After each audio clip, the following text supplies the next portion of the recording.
লাব্বাইক আল্লাহুম্মা লাব্বাইক, আমি হাজির, হে আল্লাহ আমি হাজির। অবশেষে পরম করুণাময়ের ঘর কাবা শরীফে হাজির হয়ে তার কাছে আত্মসমর্পণ করার সৌভাগ্য হলো আমার।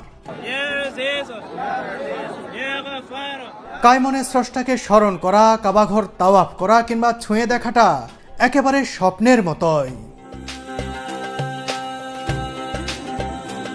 প্রথমবারের মতো ওমরা পালনের এই আবেগ, এই অনুভূতি আর এই অদ্ভুত ভালো লাগার অভিব্যক্তি প্রকাশ করার ভাষা সত্যিই আমার জানা নেই।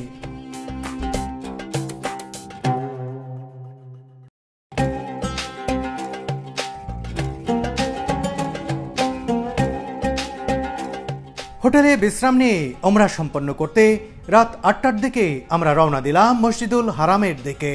আমাদের হোটেল থেকে মসজিদুল হারামের দূরত্ব মাত্র ১.৫ কিলোমিটার।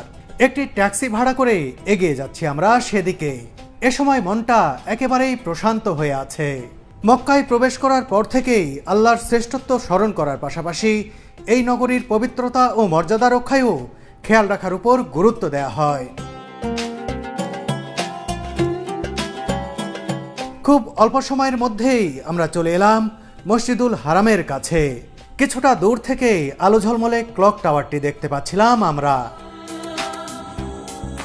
গাড়ি থেকে নেমে হাঁটতে হাঁটতে এগিয়ে যেতে থাকলাম মসজিদুল হারামের দিকে।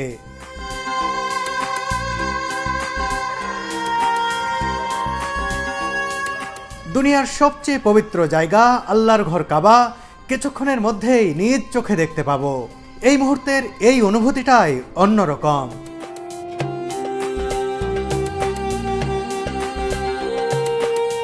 বিশ্বের বিভিন্ন প্রান্ত থেকে আসা মুসল্লিদের কেউ ওমরার জন্য প্রবেশ করছেন মসজিদুল হারামে, কেউ বা সম্পন্ন করে বেরিয়ে আসছেন। এখানে এলে সবার মনই শান্ত হয়ে যায়, ধীর হয়ে যায়, স্থির হয়ে যায়।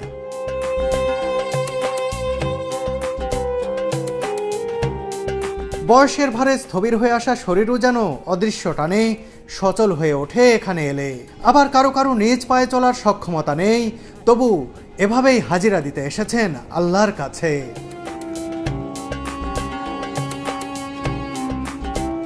বলে রাখি, এহরাম পরা অবস্থায় সকল প্রকার অহেতুক কাজ, হাসি ঠাট্টা থেকে বিরত থাকতে হবে। লাব্বাইক আল্লাহুম্মা লাব্বাইক উচ্চারণ করতে করতে ধীর পায়ে আমরা ক্রমেই এগিয়ে যেতে থাকলাম সামনে।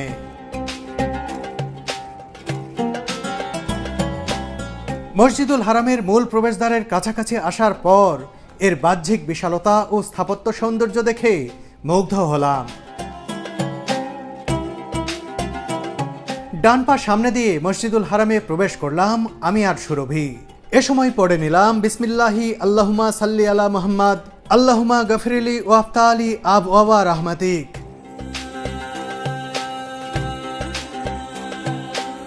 মসজিদুল হারামে প্রবেশ করার পর থেকেই দুটি চোখ হন্যে হয়ে খুঁজছে সেই ঘরটি, যে ঘরের টানে এখানে ছুটে এসেছে সারা দুনিয়ার মুসলিম।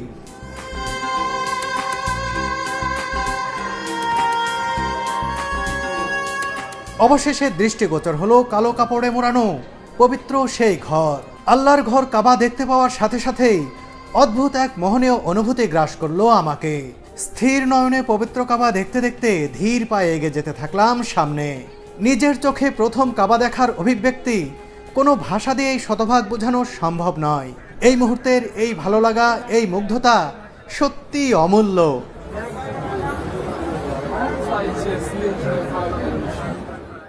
কাবা শরীফ দেখতে দেখতে মনে মনে জপ করছি, হে আল্লাহ, আমি গুনাহগার এক বান্দা হাজির হয়েছি তোমার ঘরের সামনে। আমাদের ওমরা কবুল করো, আমাদের ক্ষমা করো।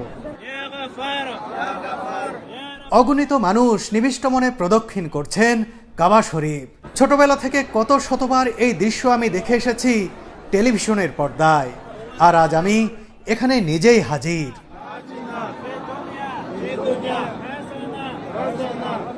কাবা শরীফের হাজরে আসওয়াদে তথা জান্নাতি পাথরে চুম্বন করার পরই তাওয়াফ বা প্রদক্ষিণ করা শুরু করতে হয়। কিন্তু এই পবিত্র পাথরটি ঘিরে সব সময় এতটাই ভিড় থাকে যে এর কাছে যাওয়াও দুষ্কর হয়ে যায়।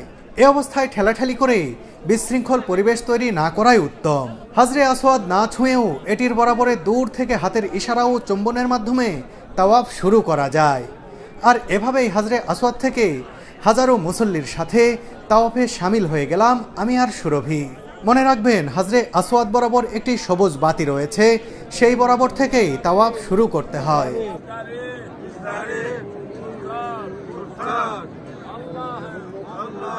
তাওয়াফ শুরু করার পর তালবিয়া তথা লাব্বাইক আল্লাহুম্মা লাব্বাইক পাঠ না করে তাওয়াফের দোয়াগুলো পাঠ করা শুরু করলাম। যাদের দোয়াগুলো মুখস্থ নেই তারা দেখে দেখে পাঠ করতে পারবেন। দোয়া পাঠ করতে করতে আল্লাহর ঘর তাওয়াফ করার মুহূর্তটাও সারা জীবন মনে রাখার মতো। তাওয়াফ করতে করতে বারবার চেয়ে দেখছিলাম পবিত্র কাবা। এভাবেই 7 বার তাওয়াফ করতে হবে। তাওয়াফ শুরু করার আগে পুরুষ ওমরা পালনকারীদের ডান বগলের নিচে দিয়ে এহরাম পরে নিতে হবে। এটাকে ইত্তেবা বলা হয়। তাওয়াফ শেষ হলে পূর্বের ন্যায় চাদরের মতো করে এহরাম পরতে পারবেন। প্রথম 3 চক্করের সময় রমণ করতে হবে, মানে বীর পুরুষের মতো হেলে দুলে চলতে হবে। কিন্তু নারীদের এই রমণ করতে হবে না। পরপর 7 বার চক্করের সময় প্রতিবারই শুরু নিয়মে তাওয়াফ শুরু করতে হবে। বন্ধুরা, পবিত্র কাবা শরীফে এসে দারুণ এক সুগন্ধির কথা আপনাদের জানাচ্ছি। কাবা শরীফে প্রবেশ করার সাথে সাথে যে মনোমুগ্ধকর সৌরভ পাওয়া যায় তা থেকে অনুপ্রাণিত হয়েই তৈরি করা হয়েছে কিসওয়াতুল কাবা নামের এই সুগন্ধি। কাবা শরীফে ব্যবহৃত সেই সুগন্ধির সাথে তুরস্কে তৈরি এই সুগন্ধির মিল পাবেন শতভাগ। এটি সম্পূর্ণ হালাল ও অ্যালকোহল মুক্ত। অরিজিনাল কিসওয়াতুল কাবা কিনতে যোগাযোগ করুন ওয়াজির সাথে। এটি আপনার ঘর, অফিস রুম কিংবা মসজিদে এনে দিতে পারে দীর্ঘস্থায়ী মোহনীয় পরিবেশ। কাবা ঘরের প্রত্যেক কোণকে রুকন বলা হয়। এর উত্তর পূর্ব কোণকে বলা হয় রুকনে ইরাকি, উত্তর পশ্চিম কোণকে বলা হয় রুকনে শামি এবং দক্ষিণ পশ্চিম দিকের এই কোণকে বলা হয় রুকনে ইয়েমেনি। রুকনে ইয়েমেনি স্পর্শ করা মুস্তাহাব হলেও এখানে চুম্বন করা যাবে না, কিন্তু অনেককেই দেখলাম রুকনে ইয়েমেনিতে চুম্বন করছেন।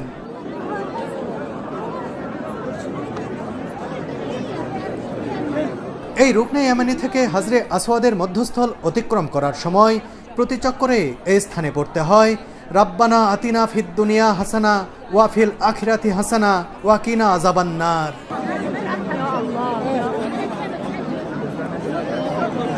রুকনে ইয়েমানি ও হাজরে আসওয়াদের মধ্যবর্তী জায়গাতেও অনেক ভিড় থাকে। আমি আর সুরভিও ভিড়ের মাঝেই ধীর স্থিরভাবে অপেক্ষা করে স্পর্শ করলাম পবিত্র কাবা শরীফ। পবিত্র কাবা শরীফ স্পর্শ করার সাথে সাথে অন্তরাত্মা যেন শীতল হয়ে গেল।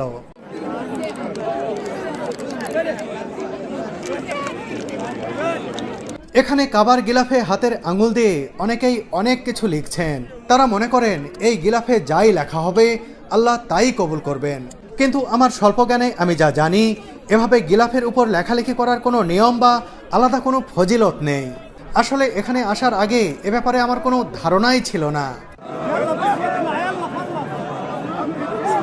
প্রতিবার তাওয়াফের সময়ই খেয়াল করছিলাম হাজরে আসওয়াদে ভিড় কমছে কিনা, কিন্তু এই জায়গাটিতে সব সময়ই এমন ভিড় দেখতে পেলাম।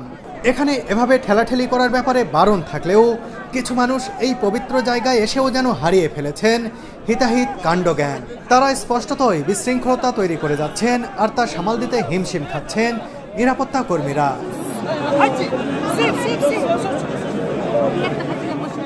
আমরা কয়েকবার চেষ্টা করেও এর কাছাকাছিও যেতে পারিনি। যারা একান্তই এই পাথরটিতে চুম্বন করতেই চান তারা ভোরবেলা এলে ভিড় কম পেতে পারেন।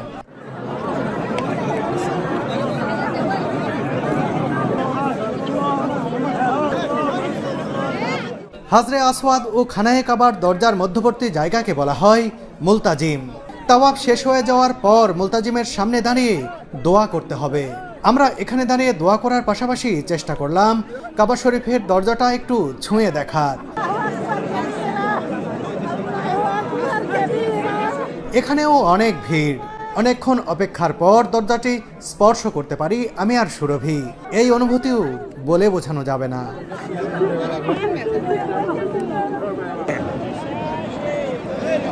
কাবা শরীফের পাশে চারদিকে লোহার বেষ্টনী দেয়া এই জায়গাটি হলো মাকামে ইব্রাহিম।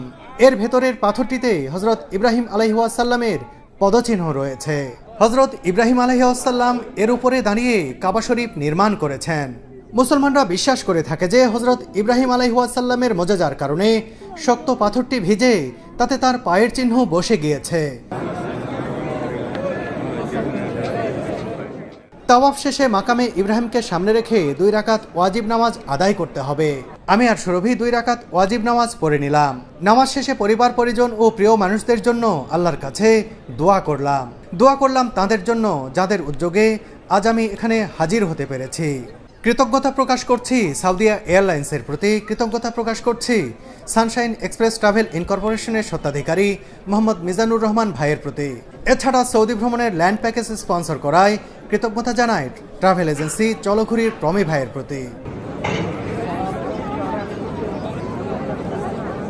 কাবা শরীফের কাছ থেকে রাতের ক্লক টাওয়ারটি খুব সুন্দর লাগছিল।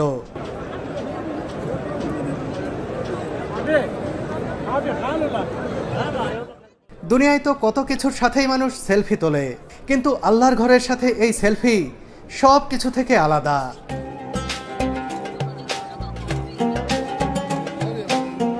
এবার আমরা হাঁটা দিলাম সাফা পাহাড়ের দিকে। সাফা থেকে মারোয়া এই দুটি পাহাড়ের মাঝখানে 7 বার চক্কর দিতে হবে। এখন সাফা পাহাড়ে যাওয়ার আগে জমজমের পানি পান করতে হয়।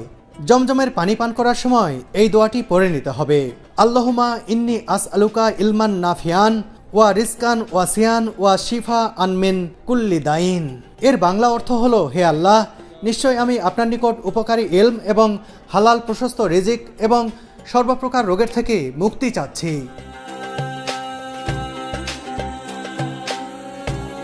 জমজমের পানি পান করে আমরা সাফা পাহাড়ের দিকে রওনা দিলাম। এ সময় এই দোয়াটি পড়ে নিতে হবে, ইন্না সাফা ওয়াল মারাওয়াতা মিন শায়াইরিল্লাহ আবদায়ু বিমা বাদাল্লাহু বিহি।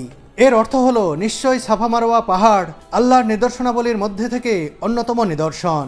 আল্লাহ যেভাবে শুরু করেছেন আমিও সেভাবেই শুরু করছি।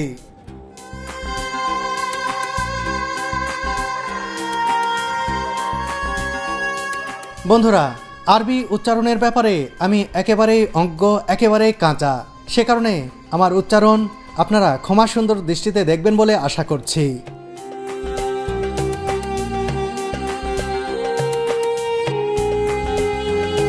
কিছুটা পথ হেঁটে আমরা চলে এলাম সাফা পাহাড়ের কাছে। এখান থেকে কাবা শরীফের দিকে মুখ করে পড়ে নিলাম, আল্লাহু আকবার, আল্লাহু আকবার, আল্লাহু আকবার ওয়ালিল্লাহিল হামদ।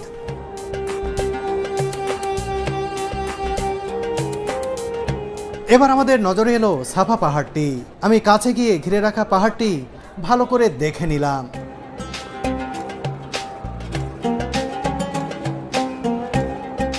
দেখুন কত মানুষ সাফা ও মারোয়া পাহাড়ের মাঝে হাঁটছেন। এটাকে বলা হয় সাই করা। সাফা থেকে মারোয়া পর্যন্ত এক সাই, আবার মারোয়া থেকে সাফা পর্যন্ত ধরা হয় আরেক সাই। এভাবেই 7 বার সাই করতে হবে, অর্থাৎ 7 বার চক্কর দিতে হবে। আমরা সাফা থেকে শুরু করলাম সাই করার সময় পড়তে হবে, লা ইলাহা ইল্লাল্লাহু ওয়াদাহু লা শারিকা লাহু লাহুল মুলুক ওয়া লাহুল হামদু ওয়া হুয়া আলা কুল্লি শাইইন কাদির। এর অর্থ, আল্লাহ ছাড়া কোনো ইলাহ নেই, তিনি একক, তার কোনো শরিক নেই, রাজত্ব একমাত্র তাঁরই, সব প্রশংসা একমাত্র তাঁর জন্যই, আর তিনি সব কিছুর উপরে ক্ষমতাবান।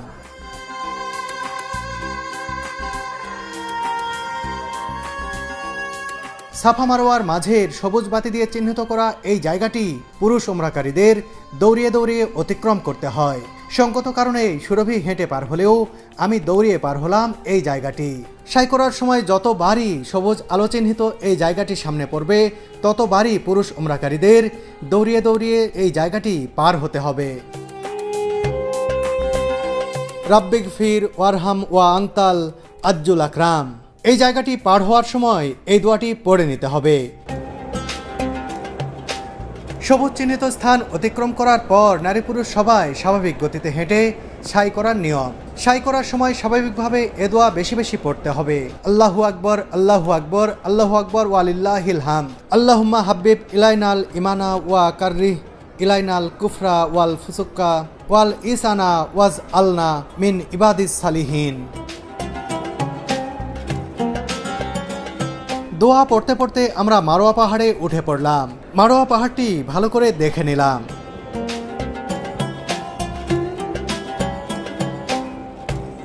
এই পাহাড়ে উঠে আল্লাহু আকবার, আল্লাহু আকবার, আল্লাহু আকবার, ওয়ালিল্লাহিল হামদ এই পুরো দোয়াটি পড়ে নিয়ে সাফার দিকে যাত্রা শুরু করলাম।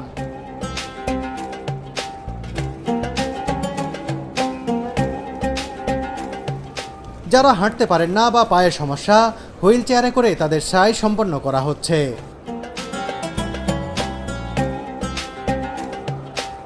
সাই করার সময় হাঁপিয়ে গেলে বসে বিশ্রাম নিতে পারেন, তেষ্টা পেলে পানি পান করতে পারেন। এখানেও ওমরা পালনকারীদের জন্য জমজমের পানি রাখা হয়েছে।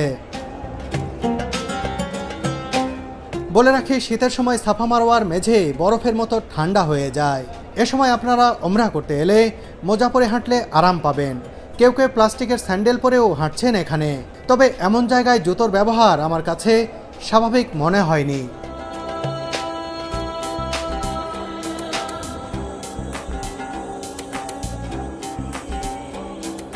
সাফা মারওয়া 7 চক্কর দিয়ে খুব ভালোভাবেই আমরা ওমরার আনুষ্ঠানিকতা শেষ করলাম।